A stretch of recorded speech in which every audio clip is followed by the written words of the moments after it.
Amen. Amen. On va lire aujourd'hui. On va écouter la banque. Mais avant d'y écouter, j'ai à cœur d'exhorter quelques minutes, 15 à 10 minutes. Et puis, nous allons écouter la bande, les signes, comme nous avons déjà commencé. Et j'espère que Dieu continuera à nous fortifier, à nous soutenir.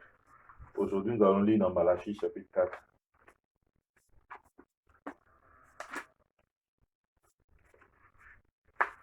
Malachie chapitre 4.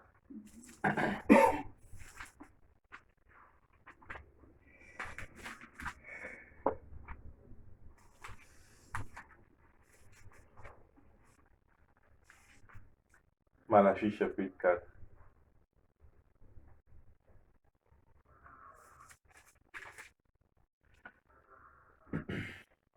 Je commence par le verset 5. Je lis seulement le verset 5.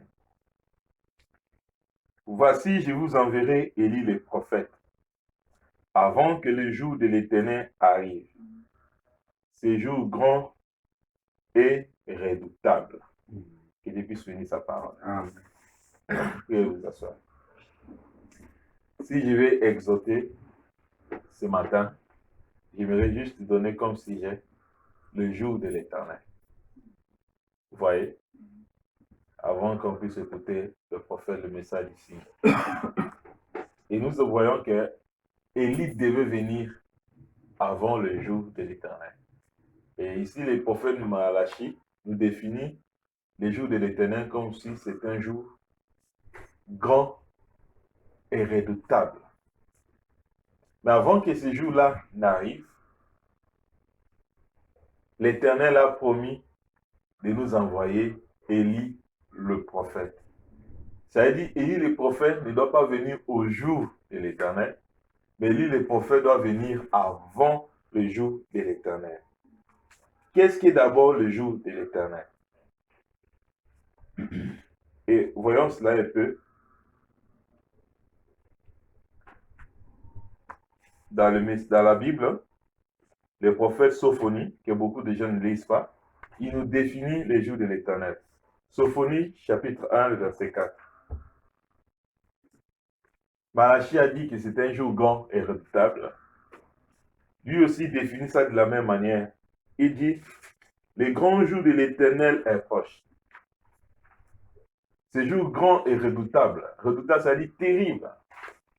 Et ici, le prophète Sophonie avertit le monde en disant, les grands jours de l'Éternel approchent.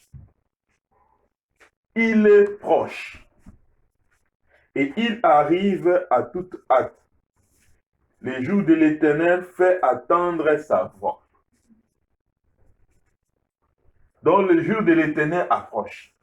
Même si avec les yeux nous ne le voyons pas, mais nous pouvons entendre la voix, les cris qui nous annoncent que le jour de l'Éternel approche.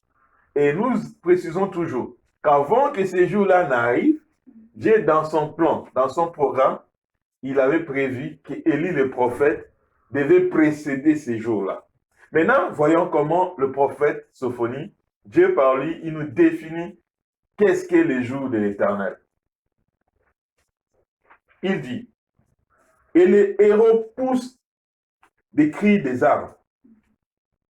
Ce jour, c'est un jour de terreur. Le jour de l'Éternel, en fait, Élie le prophète devait venir avant le jour de terreur.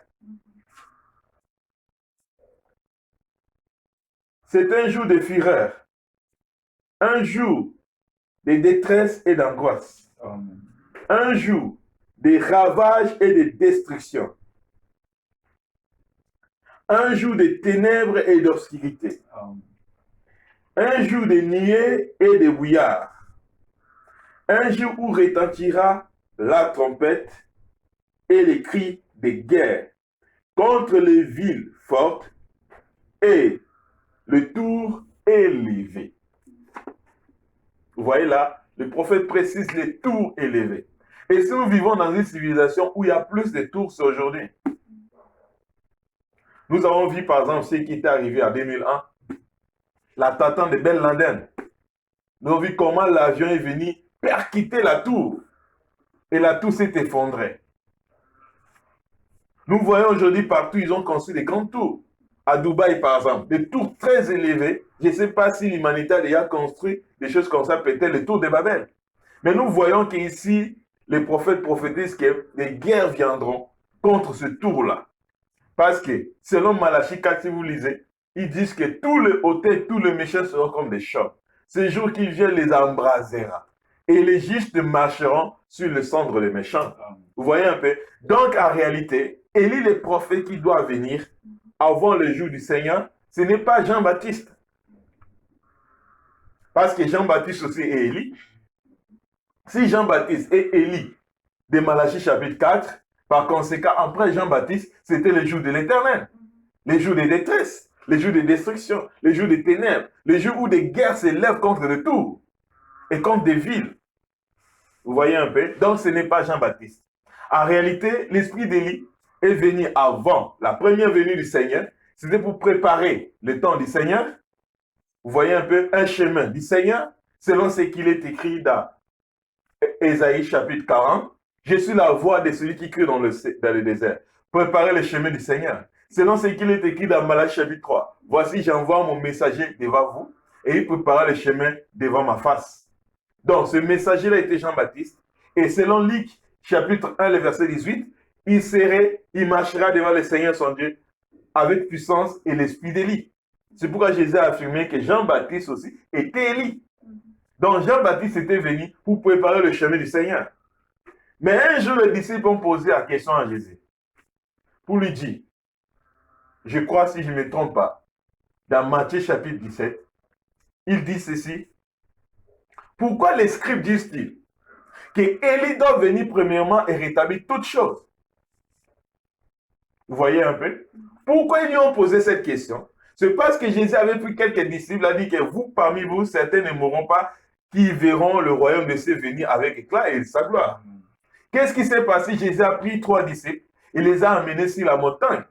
Et Jésus fut transfiguré, il fut glorifié. Il y avait Élie et Moïse à ses côtés. Et ça, c'était le type parfait de sa seconde venue.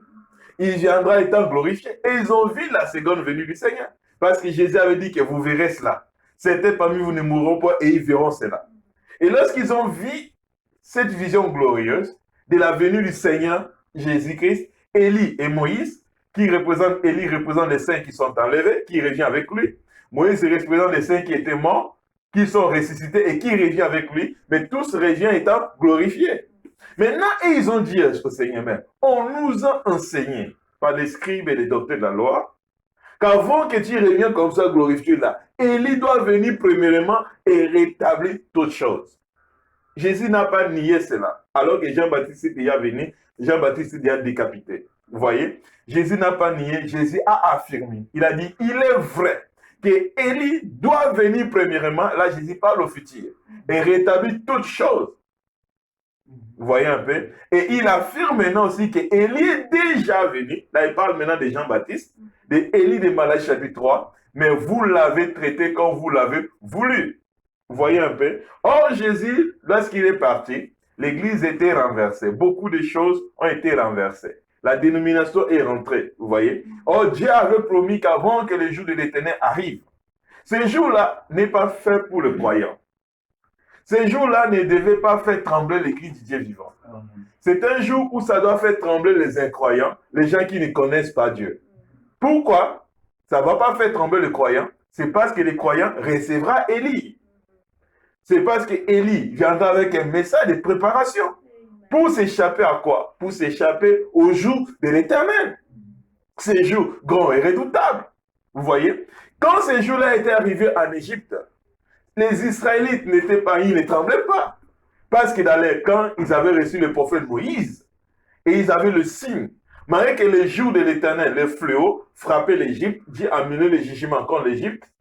Moïse avait dit aux enfants d'Israël, c'est les instructions, ce qu'ils devaient faire pour s'échapper. Par conséquent, le fléau ne frappait pas à Goshen. Pourquoi? Parce qu'ils avaient reçu Moïse.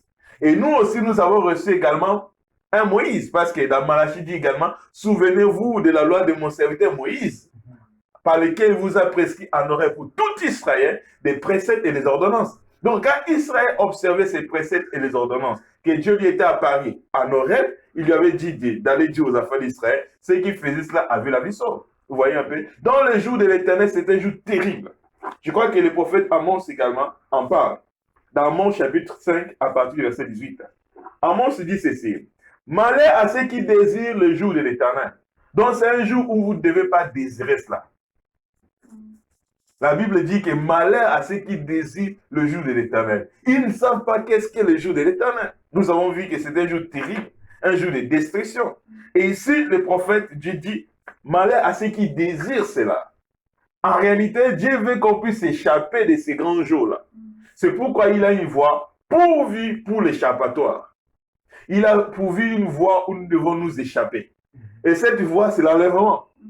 Dis-moi, actuellement, ce qui est en train de se passer, je ne dis pas que nous sommes au jour de l'Éternel, mais nous savons qu'Élie le prophète est déjà venu, et les dénominations, les églises l'ont traité comme ils l'ont voulu. Ils l'ont traité de faux prophètes, ils l'ont traité de tout. Mais Élie est venu et il a rétabli toutes choses. Il a rétabli la parole originelle. Vous voyez un peu? Donc Élie est venu, il a accompli cela et Élie est déjà parti. Or, nous savons qu'avant que le jour de l'Éternel arrive, Élie doit venir. Donc si Élie part, les choses qui viendront après Élie, ça serait les avant-coureurs qui nous annoncent que le jour de l'Éternel arrive. Qu'est-ce que le jour de l'Éternel? Le jour de l'Éternel, c'est la grande tribulation. Mais Élie nous dit que l'Église, l'épouse, ne passera pas à la grande tribulation. Mais l'époux sera enlevé. Maintenant, malheur à ceux qui désirent le jour de l'Éternel, dit la Bible. Qu'entendez-vous du jour de l'Éternel? Si vous désirez le jour de l'Éternel, est-ce que vous savez qu'est-ce que le jour de l'Éternel?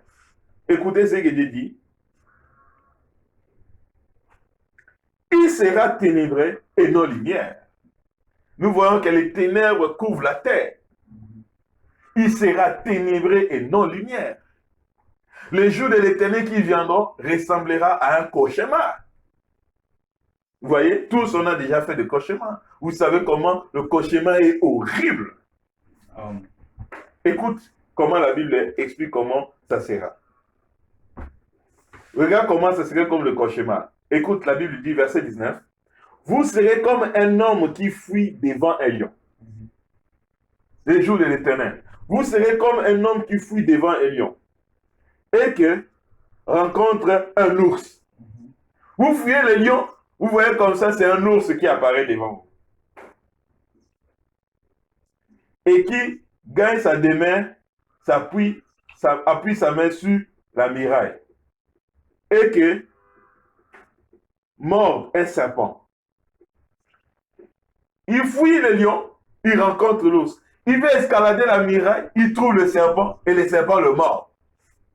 Donc, ça veut dire quoi? Si on comprend bien entre les livres, vous verrez que ça serait comme un cauchemar. Ça voudrait montrer qu'il n'y aura pas un lieu de refuge. Un endroit où tu peux aller t'enfuir et être en paix. Tu fuiras tel problème, tu trouveras un autre problème. Frère, regarde ce que nous sommes en train de vivre présentement. Ça, ce n'est que des avant-goûts. Ça, c'est encore rien. De ce que la Bible parle des jours de l'Éternel qui arriveront. Aujourd'hui, même, tu ne peux pas aller dans un autre pays. Les frontières se ferment. Et dans chaque pays, il y a l'épidémie. Il y a des problèmes, il y a des maladies. Où allons-nous échapper? Voyons-nous-tu pas les jours de l'Éternel qui est en train de sonner? Vous voyez? Verset 20. Le jour de l'Éternel n'est-il pas ténébreux et non lumière? N'est-il pas obscur et sans éclat?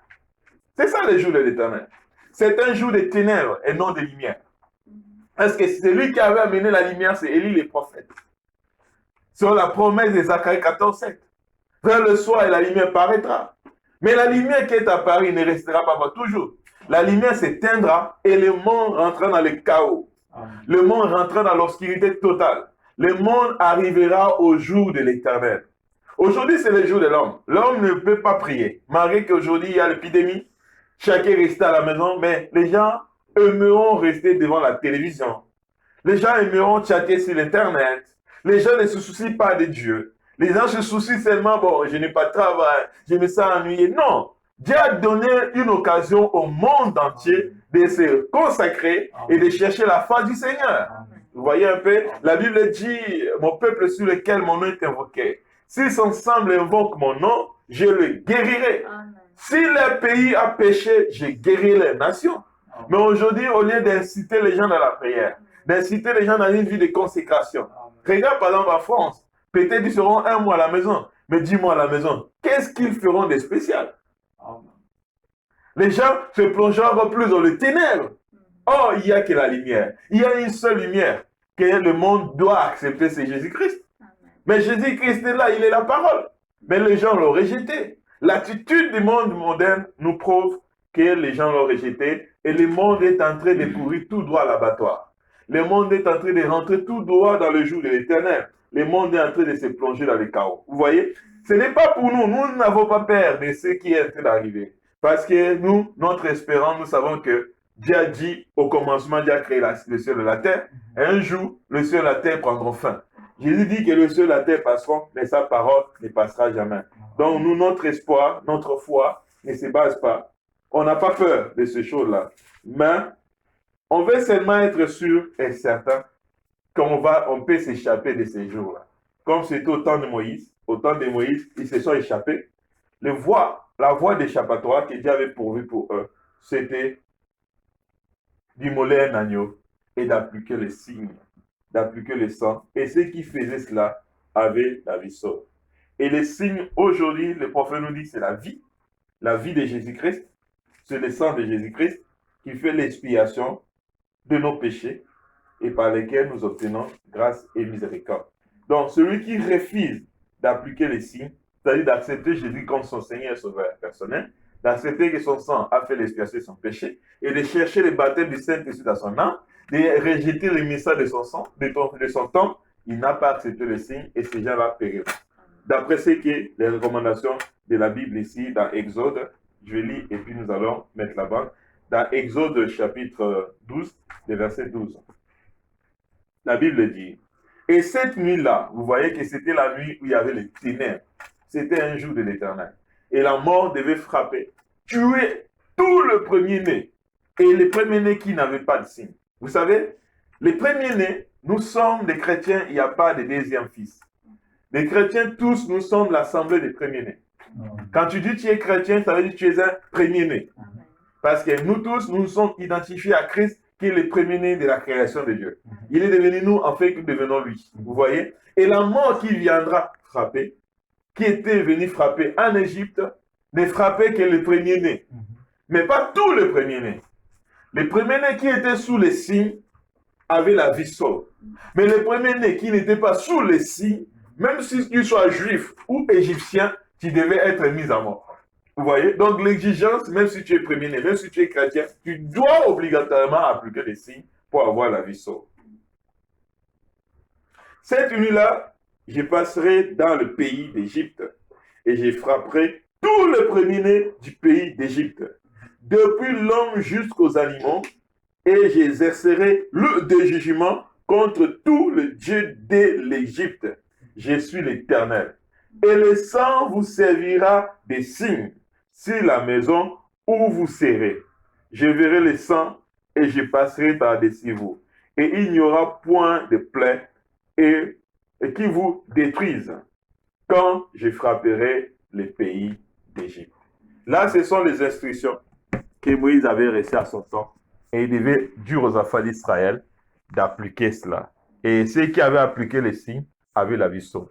Et nous sommes revenus ce matin, c'est parce que nous voulons appliquer ce signe-là. Que le Seigneur vous bénisse et que les frères puissent mettre la bande.